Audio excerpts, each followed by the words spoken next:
mensajero no son codificantes en su totalidad. Tienen regiones codificantes interrumpidas por regiones no codificantes. Esto implica que no todos los nucleótidos del ARN mensajero son leídos para realizar la síntesis de proteínas. Las regiones no codificantes reciben el nombre de intrones y las regiones codificantes el nombre de exones. Si la secuencia de ARN mensajero está organizada en exones e intrones, quiere decir que es inmaduro. Para llegar al proceso de maduración de ARN mensajero, se deben eliminar los intrones y pegar los exones, para que éste pueda ser traducido de principio a fin. Este proceso es denominado splicing. La frontera entre un exón y un intrón están determinadas por secuencias específicas de ARN mensajero.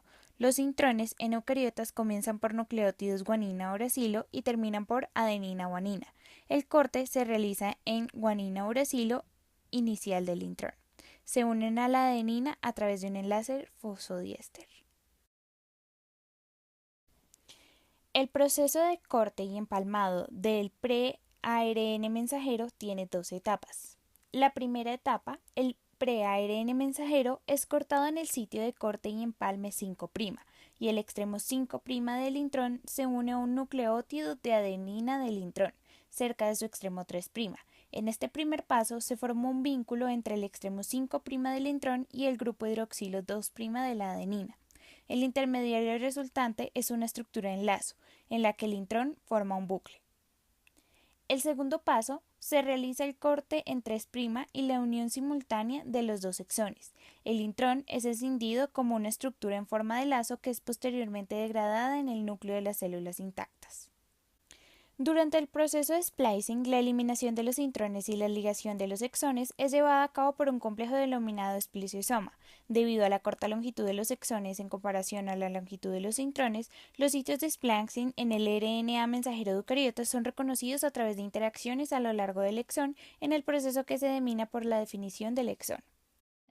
Existen varios eventos de procesamiento, siendo tres los principales: capping o adición de residuo de metilguanosina en el extremo 5' del RNA, poliadenilación y corte del extremo 3' y splicing o eliminación de las secuencias no codificantes.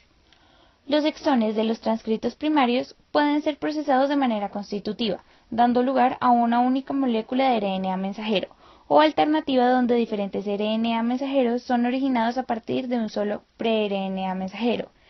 Estos RNA mensajeros procesados alternativamente contienen información que codifica para diferentes proteínas con funciones que incluso pueden ser opuestas, dependiendo del tejido o del tipo celular, proporcionando al organismo un complejo mecanismo para incrementar la diversidad proteica. Datos generados por técnicas de secuenciación masiva estiman que más del 90% de los genes humanos son regulados por splicing alternativo. Además, alrededor del 15% de las mutaciones descritas asociadas a enfermedades hereditarias han sido relacionadas con fallos en la regulación del splicing, incluyendo enfermedades neurodegenerativas y cáncer. Por ello, se requiere una estrecha y compleja regulación para asegurar el correcto procesamiento del pre-RNA. Para entender mejor este proceso, recurriremos a un ejemplo del común. Este proceso, denominado splicing alternativo, es similar al funcionamiento de una cremallera en una chaqueta. La hebra de ARN mensajero es similar al funcionamiento de una cremallera en mal estado, en donde los dientes de la cremallera no pueden ser fácilmente leídos por el cuerpo del cursor. Es necesario eliminar aquellos dientes de la cremallera dañados representados por los intrones para que el cursor pueda leer el total de los dientes y así cumplir su finalidad de abrir o cerrar la cremallera, o como en el caso de la hebra, poder convertirse en una proteína funcional. El splicing tiene lugar en complejos llamados esplisiosomas, compuestos de proteínas y ARNs.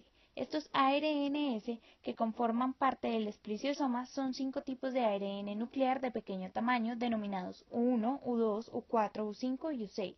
El espliciosoma se realiza la unión de U1 al sitio de corte 5' del pre-ARN mensajero. El reconocer los sitios de corte 5' se realiza por medio del apareamiento de bases entre la secuencia de consenso del sitio de corte 5' y una secuencia complementaria en el extremo 5' del U1. Luego, U2 se pega a la ramificación por apareamiento complementario de bases. Posteriormente, un complejo preformado compuesto por U4, U6 y U5 se incorpora al espliciosoma, estando la U5 unido a secuencias corriente arriba del sitio de corte 5'. La reacción de corte y empalme se acompaña de reordenamientos de los ARN-SN, Previo a la iniciación del splicing, U6 se separa de U4 y se dirige hacia U1 en el sitio de corte 5', en donde U5 se une a determinadas secuencias del sitio de corte 3'.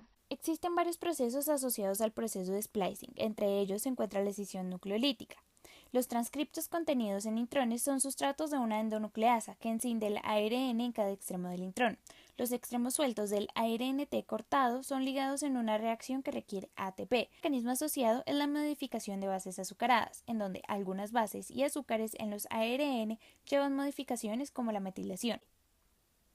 También podemos encontrar la edición del ARN. Esta edición puede realizarse de dos modos. Una o varias bases pueden haber sido cambiadas por otras. Dos, puede haber habido inserción o eliminación de uno o varios nucleótidos, la cual conduce a cambios en el marco de lectura del mensajero.